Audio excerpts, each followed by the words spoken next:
സജ്ജനങ്ങളെ, കാലചക്രം തിരിയുകയാണ്. നിങ്ങളുടെ സമയവും മാറുകയാണ്. അശ്വതി, മകം, മൂലം നക്ഷത്രക്കാരുടെ ഈ ആഴ്ച എങ്ങനെയായിരിക്കുമെന്ന് നമുക്ക് നോക്കാം. ഉദ്യോഗത്തിനോടനുബന്ധമായി ഉപരിപഠനത്തിന് ചേരും. വാഗ്വാദങ്ങളിൽ നിന്നും പിന്മാറുന്നതാണ് ഈ ആഴ്ച ഈ നക്ഷത്രക്കാർക്ക് നല്ലത്. സമൂഹത്തിൽ ഉന്നതരുമായി സൗഹൃദ ബന്ധത്തിലേർപ്പെടുവാനുള്ള അവസരവുമുണ്ടാകും. ഉപരിപഠനത്തിൻ്റെ അന്തിമ ഭാഗമായ പദ്ധതി സമർപ്പണത്തിനും ഈ ആഴ്ച തയ്യാറാവും. ഭരണി, പൂരം, പൂരാടം ഈ നക്ഷത്രക്കാർക്ക് ഈ ആഴ്ചയിൽ വിവിധങ്ങളായ ആവശ്യങ്ങൾക്കായി അവധി എടുക്കേണ്ടി വരും. പ്രവർത്തന മണ്ഡലത്തിൽ നിന്നും സാമ്പത്തിക പുരോഗതി ഉണ്ടാകാനുള്ള സാധ്യത കാണുന്നു. വ്യാപാരം ഉപേക്ഷിച്ച് പുതിയ ഉദ്യോഗത്തിൽ പ്രവേശിച്ചേക്കാം. വശം ചിന്തിച്ച് പ്രവർത്തിക്കുന്നതിനാൽ ഈ ആഴ്ച ഉദ്ദേശ കാര്യങ്ങളിൽ ലക്ഷ്യപ്രാപ്തി കൈവരിക്കും. കുടുംബജീവിതത്തിൽ സ്വസ്ഥതയും സമാധാനവും ഉണ്ടാകും. ഔദ്യോഗികമായ അർഹമായ സ്ഥാനക്കയറ്റം ഈ ആഴ്ച ലഭിച്ചേക്കും.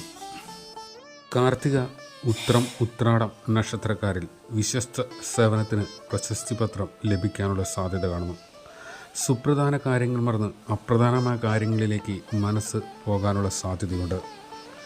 അവധിയെടുത്ത് ആരാധനാലയങ്ങളിൽ ഉത്സവാഘോഷങ്ങളിലും പങ്കെടുക്കും.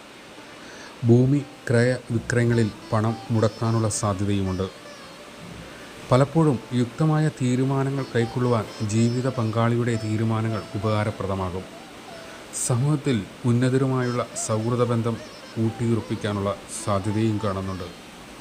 രോഹിണി, അത്തം, തിരുവോണം നക്ഷത്രക്കാർ ഈ ആഴ്ച പുതിയ കരാർ ജോലികളിൽ ഒപ്പുവെക്കാനിടവരും.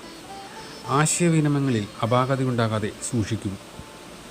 അവധിയെടുത്ത് സന്താനങ്ങളുടെ വിദ്യാഭ്യാസ കാര്യങ്ങളിൽ ശ്രദ്ധ കേന്ദ്രീകരിക്കാനുള്ള സാധ്യതയുണ്ട്. കുടുംബജീവിതത്തിൽ സ്വസ്ഥതയും സമാധാനവും ഉണ്ടാകും. പ്രായാധിക്യമുള്ളവരുടെ വാക്കുകൾ പലപ്പോഴും യുക്തമായ തീരുമാനങ്ങൾ കൈക്കൊള്ളുവാൻ ഉപകരിക്കും. ആരോഗ്യ സംരക്ഷണത്തിൻ്റെ ഭാഗമായി ദുശ്ശീലങ്ങൾ ഒഴിവാക്കി തുടങ്ങും. മകയിരം, ചിത്തിര, അവിട്ടം ഈ നക്ഷത്രക്കാരിൽ ഈ ആഴ്ച ആഗ്രഹ നിവൃത്തിക്ക് അശ്രാന്ത പരിശ്രമം വേണ്ടിവരും. ഉദ്യോഗത്തോടനുബന്ധമായി വിദേശയാത്രയ്ക്കുള്ള സാധ്യത കാണുന്നുണ്ട്. ആവശ്യമുള്ള കാര്യങ്ങൾ മേലധികാരിയോട് അവതരിപ്പിക്കുവാൻ സഹപ്രവർത്തകരുടെ സഹായം തേടും. സാമ്പത്തിക മേഖല മെച്ചപ്പെടും. സംഘടനാ പ്രവർത്തനങ്ങൾക്ക് നേതൃത്വം നൽകുവാനുള്ള ഇടവരും.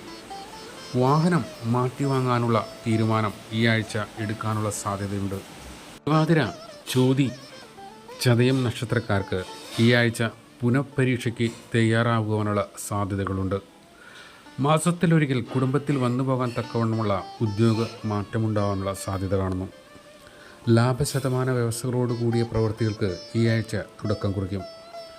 പ്രതികരണശേഷി കുറവായതിനാൽ പല നല്ല അവസരങ്ങളും ഈ ആഴ്ച നഷ്ടപ്പെടാനുള്ള സാധ്യതയുണ്ട്. സങ്കല്പത്തിനനുസരിച്ച് കുടുംബജീവിതം നയിക്കുവാൻ സാധിക്കും. കുടുംബത്ത് സന്തുഷ്ടിയും സമാധാനവും ഉണ്ടാകാനുള്ള സാധ്യതയും കാണുന്നു. ഉപരിപഠനത്തിന് വിദേശത്ത് പോകുവാനുള്ള ശ്രമിക്കുന്നവർക്ക് ഈ ആഴ്ച ശുഭ വാർത്തകൾ ശ്രവിക്കാം. പുണർദം, വിശാഖം, പൂരുരുട്ടാതി നക്ഷത്രക്കാർക്ക് ഈ ആഴ്ച വിദേശ ഉദ്യോഗം ഉപേക്ഷിച്ച് ജന്മനാട്ടിൽ വ്യാപാരം തുടങ്ങുവാനുള്ള പദ്ധതികൾ ആരംഭിക്കും. വ്യവസ്ഥകൾക്കതീതമായി പ്രവർത്തിക്കാനുള്ള സാധ്യതകളും കാണുന്നു. രാഷ്ട്രീയക്കാരുടെ നിർബന്ധത്താൽ റോഡ് വികസനത്തിന് ഭൂമി വിട്ടുകൊടുക്കാനുള്ള സാധ്യതകളും കാണുന്നു. സുപ്രധാനമായ കാര്യങ്ങൾ തീരുമാനത്തിലെത്തിക്കുവാൻ സാധിക്കും. സമ്മാന പദ്ധതികളും നറുക്കെടുപ്പുകളിലും സമ്മാനങ്ങൾ കിട്ടിയേക്കാം. അപ്രതീക്ഷിതമായി ഉദ്യോഗത്തിൽ സ്ഥാനക്കയറ്റമുണ്ടാകും. പൂയം, അനിഴം, ഉത്രട്ടാതി നക്ഷത്രക്കാർക്ക് ഈ ആഴ്ച പ്രവൃത്തി മേഖലകളിൽ നിന്നും സാമ്പത്തിക പുരോഗതി ഉണ്ടാകും. മാതാപിതാക്കളുടെ ആവശ്യങ്ങൾ നിറവേറ്റുവാൻ സാധിക്കും. നിരാലംബരായവർക്ക് സാമ്പത്തിക സഹായം നൽകുവാനുള്ള അവസരം വരും.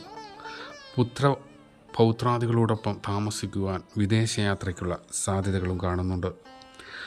പ്രവർത്തനത്തിലുള്ള നിഷ്കർഷ സൽകീർത്തിക്കും സജ്ജനപ്രീതിക്കും വഴിയൊരുക്കുന്നു. കുടുംബത്തിൽ സ്വസ്ഥതയും സമാധാനവും ഈ ആഴ്ച പ്രതീക്ഷിക്കാം. ആയില്യം, തൃക്കേട്ട, രേവതി നക്ഷത്രക്കാർക്ക് ഈ ആഴ്ച ചെയ്യുന്ന പ്രവർത്തനങ്ങൾക്ക് അർഹമായ അംഗീകാരം ലഭിക്കും. ആരോഗ്യം തൃപ്തികരമായിരിക്കുമെങ്കിലും അമിതമായ ഭക്ഷണം ഒഴിവാക്കണം. അപ്രധാനമായ കാര്യങ്ങളിൽ ഇടപെട്ടാൽ അപകീർത്തിയുണ്ടാകും. ഗൃഹോപകരണങ്ങൾ മാറ്റിവാങ്ങാനുള്ള തീരുമാനങ്ങളെടുക്കും. ധനകാര്യ സ്ഥാപനത്തിൻ്റെ സഹായത്തോടുകൂടി വാഹനങ്ങൾ മാറ്റിവാങ്ങാനുള്ള തീരുമാനങ്ങളെടുക്കും. തൊഴിൽ മേഖലകളോട് ബന്ധപ്പെട്ട് ദൂരയാത്രകളും ചർച്ചകൾക്കുമുള്ള സാധ്യതകൾ കാണുന്നു.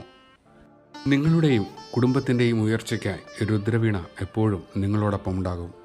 ഇനിയും രുദ്രവീണയെ പിന്തുടരുന്നില്ലെങ്കിൽ പിന്തുടരുമല്ലോ.